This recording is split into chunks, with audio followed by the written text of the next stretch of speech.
Hai, bertemu kembali bersama saya Yosi di acara review dan outlook Okta Investama berjangka. Nah, seperti biasa sebelum kita masuk ke bocoran-bocoran apa sih yang akan terjadi atau peluang apa sih yang enak untuk ditradingkan di pekan ini. Nah, terlebih dahulu saya seperti biasa akan menyampaikan segala sesuatunya tentang Okta Investama berjangka. Oke. Untuk perizinan dari Okta Investama berjangka itu sudah sangat-sangat lengkap, di mana OIB memiliki perizinan dari Bapepti, Lembaga Clearing Berjangka Indonesia, ICDX, dan juga bergabung di Asosiasi Aspeptindo. Kemudian untuk penghargaan dari Okta Investama berjangka itu juga sudah memenangkan The Most Excellent Broker dan The Most Transparent Broker. Nah, untuk kelebihan trading di platform MT5-nya Okta Investama berjangka ini ada banyak nih rekan-rekan sekalian. Yang pertama itu adalah low spread, di mana dari spread yang rendah itu akan lebih cepat memberikan peluang bagi para traders untuk mendapatkan profit di market.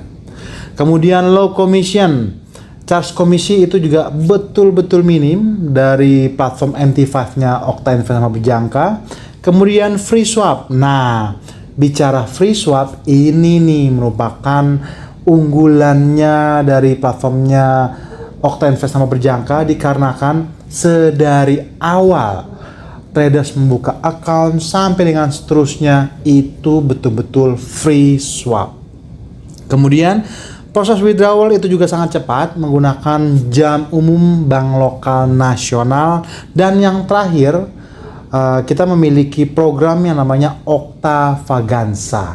Nah, Okta Vaganza, jadi setiap kali traders itu bertransaksi di market, itu akan redeem menjadi lot, dari lot itu akan diredeem menjadi poin, dan dari poin-poin yang terkumpul tersebut akan langsung dapat dikutukarkan katakanlah menjadi voucher 100.000, voucher 200.000, emas 1 gram, 5 gram, 10 gram, motor listrik, hingga sampai dengan mobil listrik.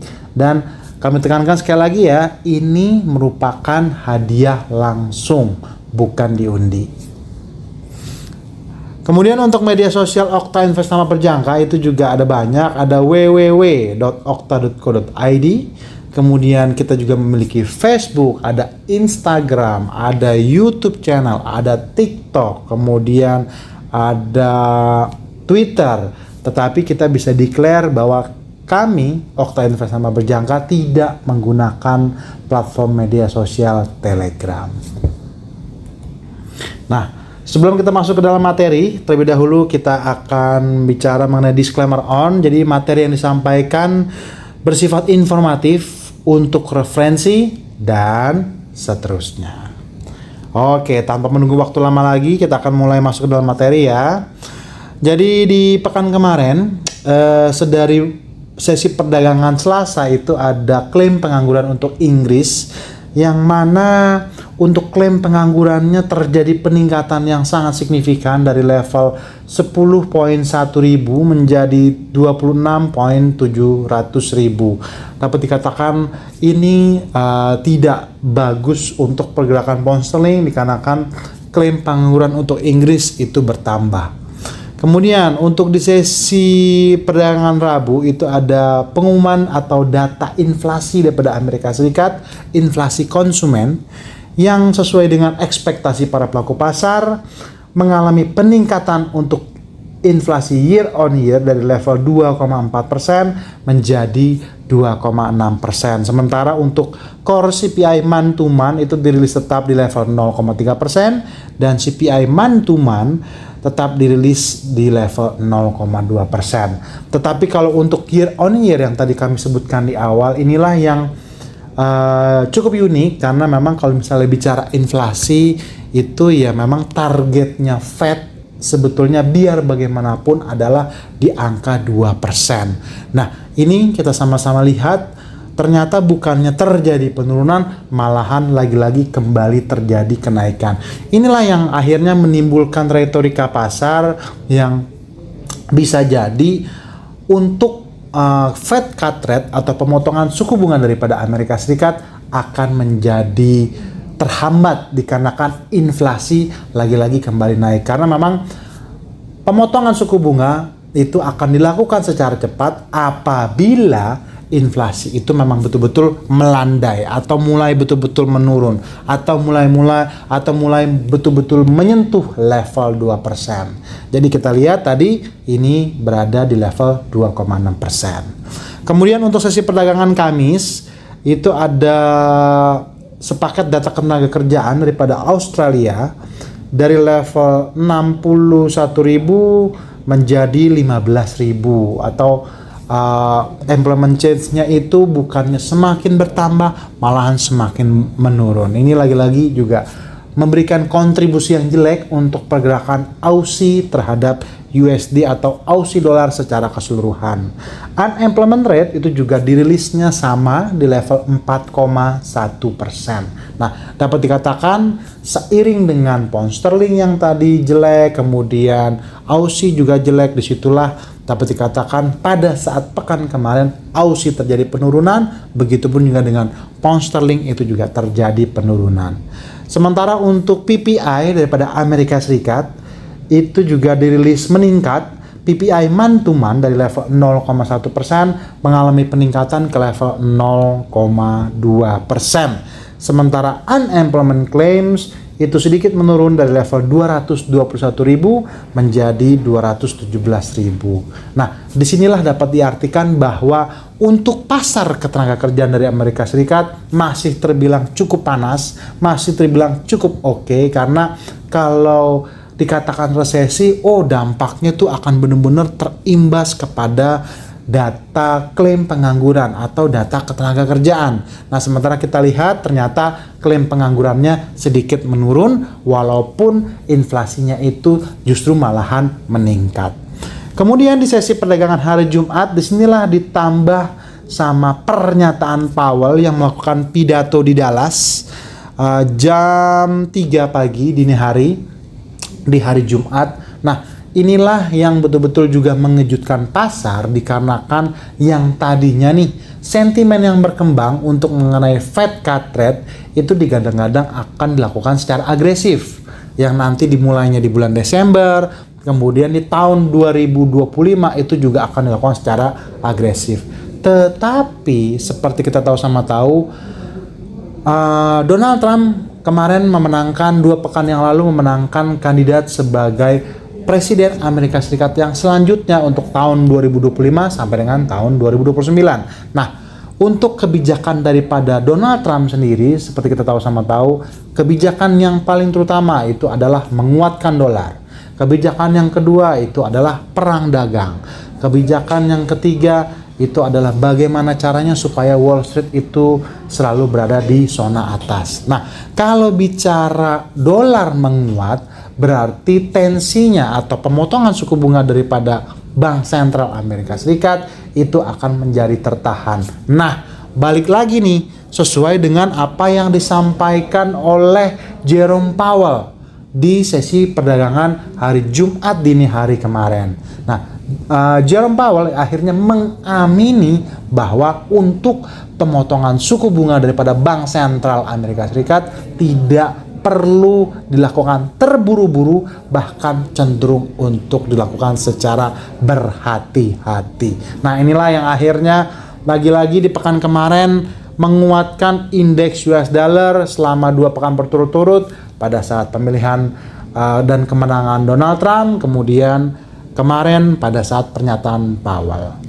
Oke. Kemudian itu juga menyambung daripada core retail sales, ada data penjualan eceran daripada Amerika Serikat yang dirilis menurun dari level 1% menjadi 0,1%. Sementara retail sales month to month itu juga dirilis menurun dari level 0,8% menjadi 0,4%. Nah, Wall Street. Oke, kalau kita bicara Wall Street, jadi begini ya, secara kesimpulan untuk Wall Street, kalau penurunan suku bunga itu terhambat atau tertahan, yang tadinya nih para pengusaha itu sebetulnya sudah optimis bahwa pada saat suku bunga melandai, disitulah mereka akan kembali giat untuk melakukan pinjaman untuk menggerakkan sektor perusahaannya masing-masing, sehingga pertumbuhan ekonomi juga akan kembali terangkat.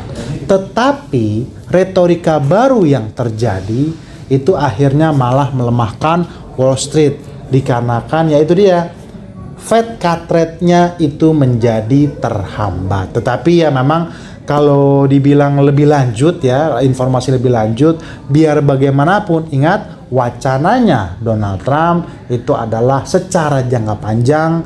Pada saat dia nanti betul-betul dilantik di bulan Januari, yang pertama itu juga dia akan mengurangi pajak perusahaan. Nah, biar bagaimanapun hal tersebut akan memberikan dampak yang baik bagi perusahaan, karena pajaknya menurun, otomatis labanya si perusahaan-perusahaan tersebut akan menjadi lebih meningkat. Jadi memang untuk sepekan kemarin itu masih ke bawah, retorika Fed cut rate itu terhambat, oleh karenanya Wall Street pun akhirnya mengalami sesi pergerakan koreksi, baik itu pada Dow Jones, Nasdaq, dan S&P 500. Tetapi jangan khawatir, nanti kita akan kasih bocorannya secara teknikal level buy yang bagus untuk Wall Street di mana, atau level-level supportnya Wall Street. Nah, untuk pekan kemarin Dow Jones itu turun sebesar 0,77%, S&P 500 itu turun 1,51%, dan Nasdaq itu juga turun sebesar 2,54%. Penjelasannya yaitu yang tadi seperti kami jelaskan di awal, itu akibat daripada Fed cut rate itu optimismenya jadi menurun. Kemudian kita beralih ke minyak. Nah, bicara minyak itu secara global ini pun juga, kalau secara makro dapat dikatakan bahwa harga minyak saat ini juga lagi dalam tekanan, dikarenakan ya pertama pertumbuhan ekonomi China memang seperti kita tahu dan selalu kita sampaikan pada saat podcast I Like Monday, bahwa China ini sekarang disinyalir pertumbuhan ekonominya itu sedang mengalami gangguan. Sementara ingat, China itu merupakan negara importir atau pengguna bahan bakar minyak nomor 2 di dunia. Nah, otomatis kalau pertumbuhan ekonomi China itu disinyalir terganggu, ya otomatis harga minyak pun akhirnya menjadi menurun.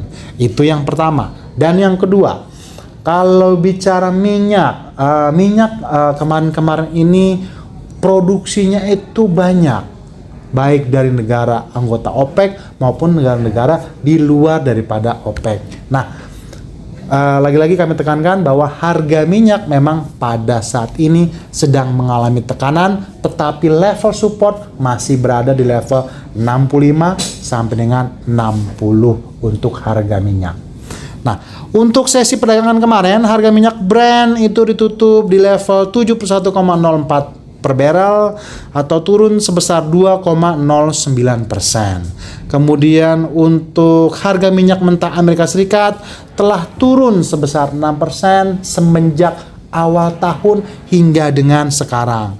Sementara harga minyak WTI itu juga ditutup menurun sebesar 2,45% dan ditutup di level 67,02 per barrel. Nah, itulah penjelasan untuk minyak. Sementara sekarang kita beralih ke emas. Nah, kalau bicara emas pun juga sama nih. Itu semenjak kemenangannya Donald Trump atau terjadinya Trump Effect, disitulah emas akhirnya melakukan pergerakan koreksi yang cukup dalam. Yang tadinya harga tertinggi itu berada di level 2789, 2790-an, disinilah akhirnya harga emas mengalami penurunan sampai ke level 2540-an, 2535-an. Nah, tetapi itu pun juga sebetulnya sudah kita wanti-wanti nih, rekan-rekan Okta Trader sekalian. Kita sudah ingatkan bahwa secara history, secara teknikal, kalau pada saat di tahun 2017 hingga dengan tahun 2021 Donald Trump sebagai presiden, itu juga di tahun 2018 harga emas mengalami sesi pergerakan koreksi. Nah, di sini dapat digarisbawahi bahwa hati-hati secara teknikal harga emas itu akan terjadi pergerakan koreksi, tetapi ya memang biar bagaimanapun emas itu dalam tren jangka panjang itu selalu positif. Dikarenakan apa? Di bulan Desember ini pun juga nanti masih akan ada yang dipastikan untuk terjadi pemotongan suku bunga daripada Bank Sentral Amerika Serikat. Nah, jadi emas kemarin ditutup melemah secara mingguan, pelemahannya sudah mencapai 4,45%. Kemudian harga emas telah turun sekitar 8% dari rekor tertinggi yang terjadi pada 31 Oktober dengan penurunan yang cepat setelah kemenangan Donald Trump pada pemilu minggu lalu. Kemudian dolar bersiap untuk kenaikan mingguan terbesarnya dalam lebih dari sebulan, dan dolar itu juga telah naik ke level tertinggi dalam 2 tahun terakhir. Karena seperti kita lihat bahwa indeks US dollar itu sempat menyentuh level 10680-an. Nah, 10680-an itu ada di level tahun 2022 atau 2 tahun yang lalu. Oke. Kemudian kita beralih kepada apa sih yang akan terjadi di pekan ini, 18 November hingga tanggal 22 November. Nah, ini nih baru kita masuk ke sesi bocoran. Nah, untuk sesi perdagangan Selasa itu nanti akan ada monetary policy report hearings untuk Inggris, dan juga akan dirilis di sesi Amerika Serikat Selasa. Itu akan dikeluarkan data inflasi untuk Kanada yang akan mengalami peningkatan ekspektasinya dari minus 0,4% menjadi 0,3%. Kita lihat ya, supaya lebih terlihat jelas. Nah, kemudian untuk median CPI year on year itu juga mengalami ini sedikit penurunan dari 2,3% menjadi 2,2%, sedangkan trim CPI itu akan sama-sama dirilis di level 2,4%. Tetapi kalau bicara CPI month to month dari level minus 0,4% menjadi 0,3%, itu betul-betul kenaikan yang cukup luar biasa untuk inflasi suatu negara. Karena kenaikan 0,7% itu biasanya jarang terjadi ya, soalnya seperti yang tadi kita lihat paling hanya kenaikan 0,2% lah, 0,3%, 0,5% maksimal. Ini ekspektasinya akan terjadi peningkatan sebesar 0,7%. Nah, bocorannya apabila betul adanya Kanada itu akan merilis data inflasinya seperti yang tadi kita sudah sampaikan, akan ada kecenderungan menguat untuk mata uang Canadian dollars tanpa melupakan disclaimer on ya. Otomatis dampaknya USD terhadap Kanada itu bisa jadi akan mengalami sesi pergerakan koreksi, karena memang seperti kita tahu sama tahu nih secara teknikal USD terhadap Kanada itu sebetulnya trennya sedang positif. Tetapi kalau misalnya bicara pergerakan koreksi berdasarkan time frame H1, H4 bahkan D1 itu masih tetap akan ada. Kemudian untuk data hari Rabu itu juga akan ada data inflasi untuk Inggris yang kita lihat juga akan mengalami peningkatan dari level 1,7% menjadi level 2,2%. Nah, inilah yang saya maksud. Biasanya kalau inflasi suatu negara, kenaikan atau penurunannya itu tuh biasanya nggak langsung serta-merta naik sebegitu besar atau sebegitu kecil.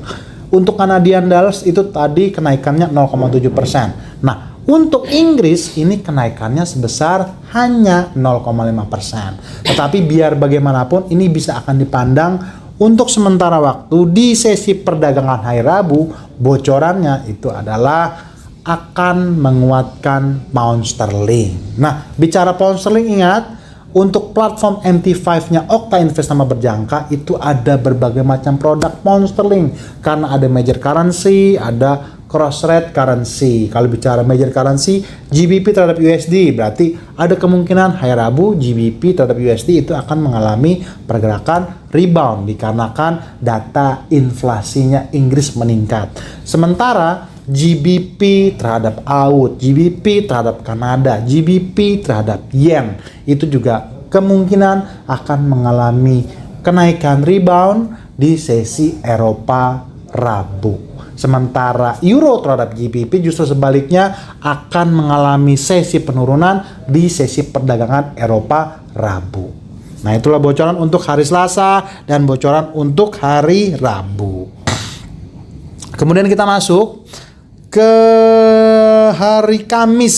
Untuk hari Kamis itu nanti akan ada data klaim pengangguran daripada Amerika Serikat yang kita lihat sama-sama lagi-lagi akan melonjak naik tipis ke level dari 217 menjadi 220.000. Nah, memang sih ya kalau misalnya bicara klaim pengangguran daripada Amerika Serikat ini sekarang ini sideways di angka 210.000 sampai dengan 230. Range-nya bolak-balik tuh di situ tuh.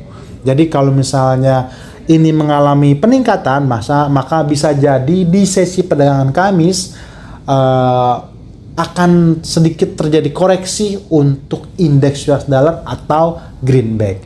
Dan lagi juga di sesi perdagangan Kamis kita lihat sama-sama nanti juga akan ada peluang yang menarik untuk trading atau bertransaksi di mata uang yen dan mata uang Australia di sesi perdagangan Asia Kamis dikarenakan akan ada pidato daripada bos Bank Sentral Jepang dan akan ada pidato dari bos Bank Sentral Australia yaitu Michelle Bullock. Nah, kita akan lihat sama-sama nanti apakah hasil pidato mereka itu hawkish atau dovish. Kalau misalnya hawkish, otomatis hal ini akan menguatkan Aussie dollar, akan menguatkan yen.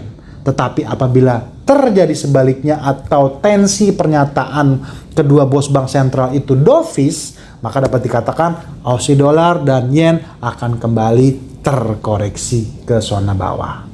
Kemudian di sesi perdagangan Jumat, nah kalau bicara Jumat nih seru nih rekan-rekan Okta Traders. Ada banyak data ekonomi yang akan dirilis. Katakanlah untuk Inggris itu nanti akan ada data penjualan eceran. Data penjualan eceran itu akan dirilis sedikit meningkat dari 44,5 menjadi 44,6. Bagus untuk pound sterling. Kemudian untuk bertransaksi di Inggris itu juga di pound sterling itu juga akan ada flash manufacturing PMI yang dirilis jam 4.30. Kita lihat sama-sama dari 49,9 menjadi 50,1. Sedangkan untuk service PMI-nya dari 52,0 menjadi 52,3. Peluang yang menarik untuk rebound naiknya pound sterling. Ingat, pada saat sesi perdagangan Selasa, pound sterling inflasinya meningkat. Bagus untuk pound. Hari Jumat lagi-lagi kurang lebih apabila memang betul dirilisnya sama nih sesuai dengan rilis data kalender ekonomi yang ada, itu akan memberikan peluang yang menarik untuk pergerakan rebound bagi GBP terhadap USD. Kemudian untuk zona Eropa Jepang itu juga nanti akan ada data dari Prancis, dari Jerman. Untuk dari Prancis itu kita lihat sama-sama kalau Prancis kurang bagus karena dia itu Prancis itu dari 44,5 menjadi 44,6, naik 0,1 pip, 0,1 poin. Kemudian untuk service PMI itu juga mengalami penurunan malahan dari 49,2 menjadi 49,0. Jadi tekanan untuk euro mata uang euro masih akan terlihat nih.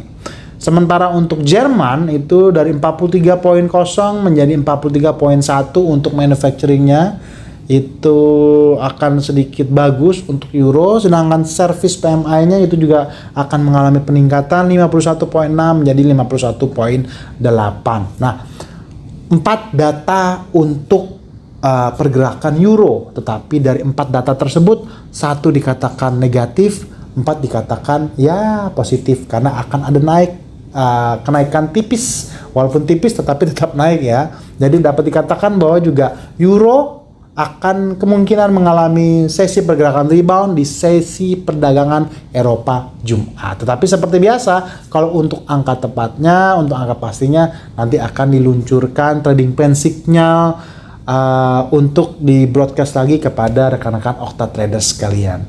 Kemudian untuk sesi perdagangan Amerika itu akan ada peluang yang menarik untuk Canadian dollars, dikarenakan juga nanti akan dirilis data penjualan eceran nih untuk Kanada. Coba kita lihat core retail sales dari minus 0,7 menjadi minus 0,5. Itu sebetulnya walaupun terjadi peningkatan, tetapi sebetulnya masih berada di zona yang negatif karena sama-sama dirilis di zona negatif.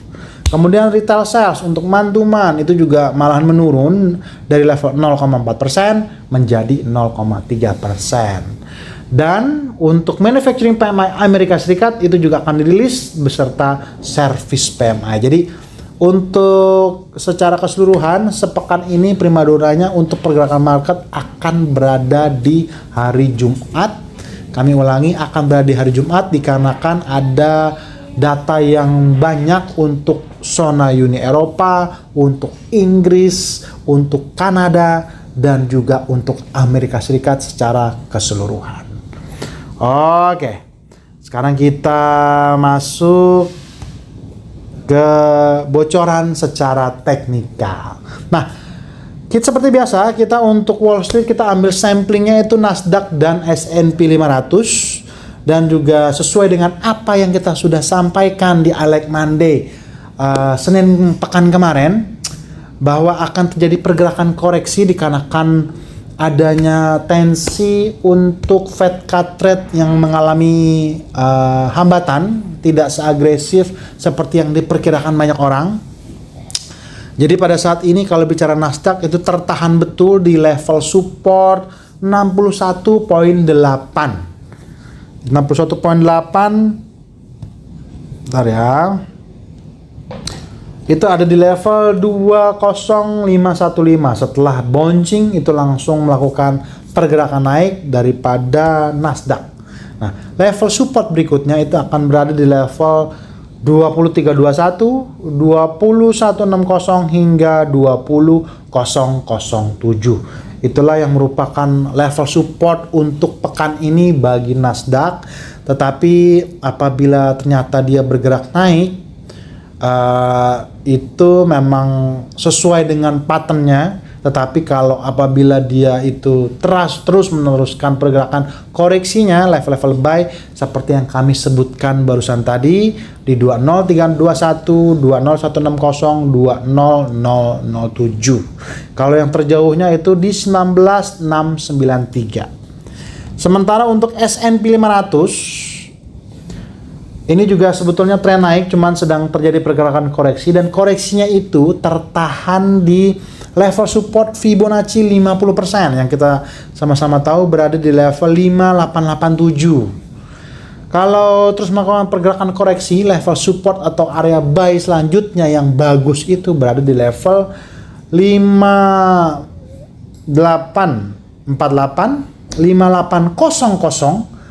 5761, dan yang support utama psikologisnya berada di level 5723. Tetapi yang oke sih sebetulnya berada di 5800. Nah, itu untuk Wall Street. Sekarang kita beralih ke bocorannya Aussie dan USD Kanada. Jadi ya kalau bicara Aussie itu juga sedang terjadi pergerakan menurun sebetulnya, tetapi pada saat ini mencoba bangkit rebound dikarenakan juga nanti di pekan ini akan ada juga data untuk Australia. Nah, otomatis itu nanti akan berdampak untuk pergerakan Aussie dolar secara keseluruhan, di mana level resistennya atau target rebound ke atasnya itu akan berada di 0.6498, 0.6534, 0.6563 hingga 0.6592. Itulah merupakan target rebound ke atas, tetapi itu pun juga akan bisa digunakan sebagai angka atau harga untuk melakukan open posisi sell. Nah, kemudian untuk Kanada itu pun juga akan ada data kalender ekonominya di pekan ini. Oleh karenanya kita pun juga tadi sudah menyampaikan untuk waspada pergerakan koreksi pada USD Kanada, karena kan kenaikannya itu sudah sangat-sangat signifikan, di mana target koreksi ke bawah atau support atau area untuk melakukan posisi buy berada di level 1.4036, 1.3994, 1.3960 hingga 1.3925. Jadi itulah merupakan area-area support atau target untuk melakukan buy yang optimal dengan yang meminimize resiko. Kemudian kita beralih ke komoditas. Komoditas seperti biasa kita akan ngambil sampel minyak dan emas. Kalau minyak ini juga secara kasat mata kita bisa melihat ya bahwa sedang terjadi penekanan pada harga minyak, dikarenakan yang pertama yang tadi kita sebutkan tadi, pertumbuhan ekonomi China sedang terganggu, kemudian ini sudah menjelang juga akhir tahun di mana untuk kegiatan ekonomi itu juga mulai akan terhambat, kemudian dari pasokan OPEC itu juga berlebih. Disitulah yang akhirnya mengakumulasi harga minyak dalam tekanan di bawah. Tetapi juga secara makronya lagi, lebih makronya lagi, jangan lupa bahwa ingat untuk penggunaan bahan bakar minyak biar bagaimanapun itu secara mayoritas itu banyak digunakan oleh transportasi kendaraan mobil. Nah, mobil itu mulai bergeser perlahan tapi pasti untuk menuju ke motor listrik dan mobil listrik. Oke, kemudian jadi kalau untuk supportnya minyak, kita lihat sama-sama, kita gedein biar kelihatan. Itu support minyak 67.05, 66.13, 65.26.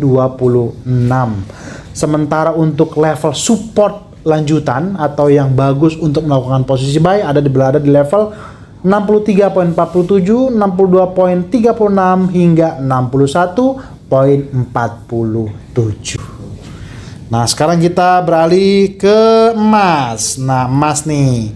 Emas kemarin yang tadi juga kita sampaikan bahwa semenjak all time high, harga tertinggi sepanjang masanya emas di 2789 atau garis miring 2790-an, disitulah akhirnya terjadi pergerakan koreksi secara fundamental atau secara news. Itu dikarenakan yang pertama kali Trump Effect, di mana Trump Effect itu membawakan wacana untuk betul-betul menguatkan dolar, ya kan? Dan lagi juga Trump juga ada indikasi bagaimana caranya untuk berusaha mendamaikan perseteruan geopolitik yang ada, yang kita sama-sama tahu bahwa Rusia versus Ukraine masih berlangsung. Kemudian Israel versus Palestina atau Hamas itu juga masih berlangsung, malah semakin meluas. Nah, wacananya Donald Trump itu akan coba diharapkan akan mencoba memperbaiki situasi geopolitik tersebut. Disitulah akhirnya harga emas akhirnya terjadi pergerakan koreksi yang sangat-sangat signifikan hingga menyentuh level 2536. Nah, pada saat kita lagi berbincang-bincang sekarang, pada saat menginformasikan, emas itu sedang mencoba melakukan pergerakan rebound naik dengan target awal pertama di 2596, kemudian 2633 hingga 2663. Yang paling terjauh itu berada di level 61,8% atau di level 2693. Tetapi apabila ternyata harga emas true breakout 2550, maka akan kembali meneruskan pergerakan ke bawah ke area 2536, 2525 hingga 2500. Jadi kita sudah kasih bocoran ya, harga emas dari level resistennya akan kemana dan level supportnya itu juga ada di mana saja. Level support itu merupakan harga-harga yang bagus atau baik untuk melakukan posisi buy. Level resistance itu merupakan harga-harga yang bagus untuk melakukan posisi sell. Nah, oke, tanpa terasa materinya itu sudah habis.